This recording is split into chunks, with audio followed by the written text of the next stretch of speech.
Бүгін біз қазіргі кезде хит болып жатқан фото шақыруды өз қолымызбен қалай жасаймыз, соны сіздерге түсіндіретін боламын. Ең бірінші Play Market'тен фото текст жазатын мені приложениені көшіріп аламыз, добавить текст деген. Осы программада сіз кез келген фотоға текстті жаза аласыз. Біз бірінші өзімізге қажетті жаңа шаблонымызды көшіріп аламыз Pinterest'тен немесе Яндекстен. Одан кейін мына Play Market'те көшіріп алған добавить текст программасына, яғни приложениесіне кіреміз. Кіргеннен кейін мына сіздегі фотоларыңыз шығып береді галереяңыздағы. Осының ішінде бір шаблонды таңдап, біз шақыру жасайтын боламыз. Енді бастаймыз жұмысымызды. Добавить текст деген батырманы басамыз. Қыз ұзату деп жазайық, мысалы, қыз ұзату. Стрелканы басасыз. Бұл приложениеде бір жақсысы барлығын өзі көрсетіп тұрады, неден кейін нені басу керектігін. Енді цветті өзгертеміз. Өзіңіздің шаблонның цветіне қарай өзгертесіз.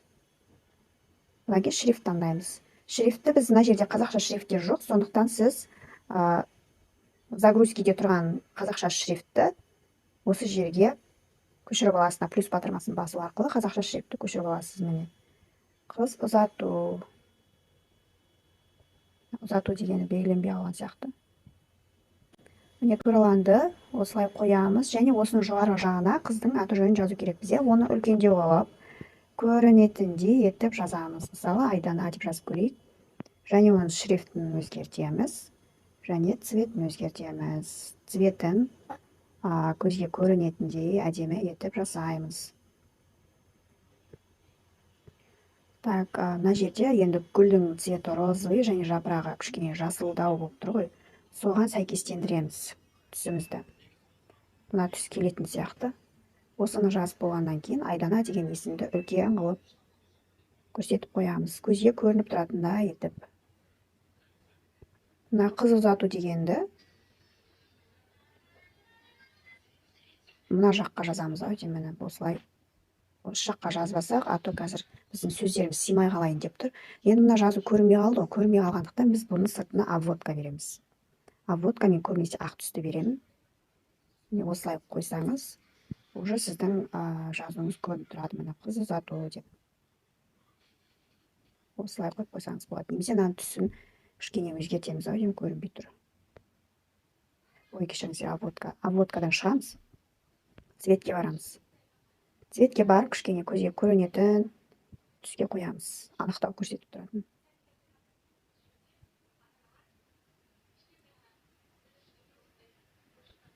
Мен осылай жасақ болады. Қыз ұзатуда қаны кіші әріппен жасалған дұрыс сияқты. Осы кезде кішкене дұрыстау көрінеді. Енді ары қарай текстімізді жалғастырамыз. Айдана қыз ұзату. Енді ары қарай текст жазып шығамыз. Құрметті, бағанағы бізде шрифт емес, басқа шрифт таңдау керек сияқты. Себебі мына жерде көрінбей қалайын деп тұр. Симай қалайын деп тұр текстіміз. Плюсті басып, өзімізге керек шрифтті көшіріп алуымыз керек. Немесе осы жердегі өзіндегі бар шрифтті қолдансақ та болады. Енді біз мынаны түсін өзгерту керекпіз. Түсін. Мені осы түске қойсақ болады, және кішкене обводка берсек те болады. Көрініп тұру үшін. Мына жерде тексттерді бір-біріне жылжытамыз. Құрметті қонақтар дегеннен кейін бір не түсірейік. Ұзату тойының қадірлі қонағы оға шақырамыз.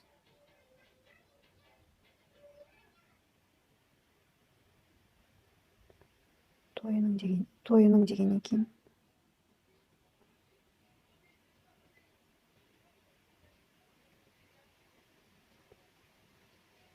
Және бұны бұлай ортаға қойсақ болады.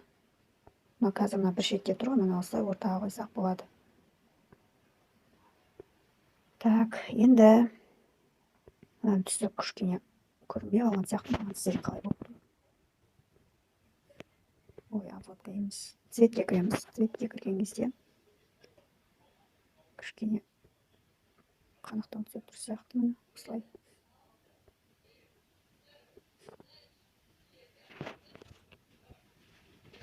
Енді болатын күнін жазамыз. Мысалы 23. Одан кейін мынандай нелерді қоямыз. Тік жақша. Оны 23 күні 10 ай.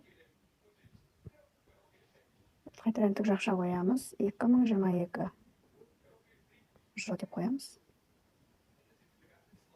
Так, сағат 19:00 деп.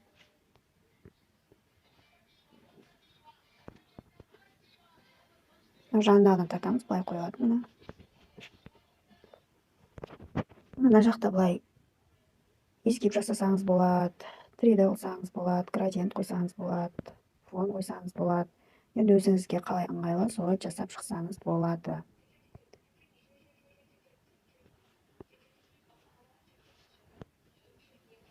Так, тень қойсаңыз болады, немесе алып тастай салайық, міне осылай тұра берсін. Бұнда шрифтін өзгертсеңіз болады. Жоқ, бұл мүлде болмай қалады екен, стандартты тұра берсін. Осылай тұра берсін. Енді мекен-жайы және той иелерін жазамыз. Мекен-жайымыз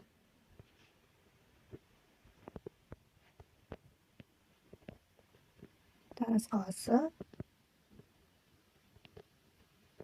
Бақ сарайы мейрамханасы. Мейрамханасы деп осылай жазамыз.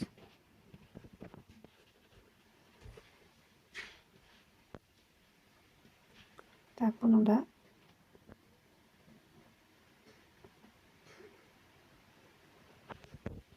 цветін өзгертейік, түсін.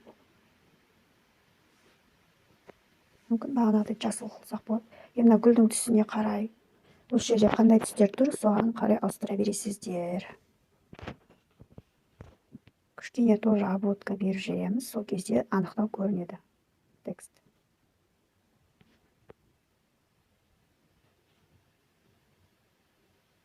Так, енді по центру қойсақ болады, или мына шрифтке қойсақ болады, осылай тұра берсін.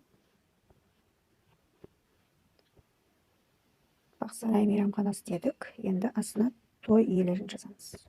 Той иелері. Мысалға Аман Үрлай деген сияқты.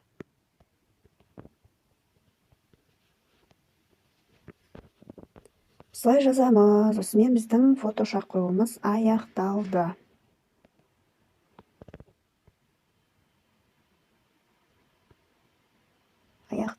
Енді бұған обводка қойып берсек болады. Бұның түсін енді қызыл қыламыз ба? Басқа түске ауыстырамыз. Обводка жасаймыз, былай кішкене көрініп тұратындай.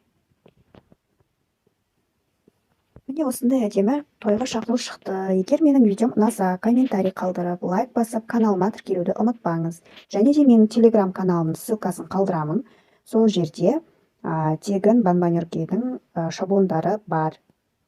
Өзімнің жасаған шаблондарым бар. Сол жерден көріп, көшіріп алсаңыздар болады. Немесе тойға шақыруға заказдар қабылдаймын. Сол телеграм канал арқылы маған хабарлассаңыздар болады. Келесі кездескенше каналға тіркелуді ұмытпаңыздар. Жоғарыдағы ссылканы басып, өзімізге сақтап аламыз. Егер реклама шықса, соңына дейін күтеміз. X-ті басып,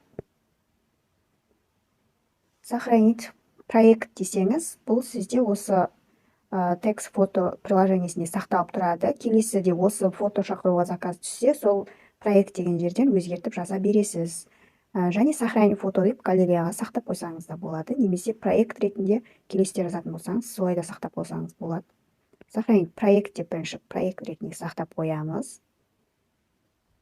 Және қайтадан кіріп, сохранить фото деп галереямызға сақтап аламыз.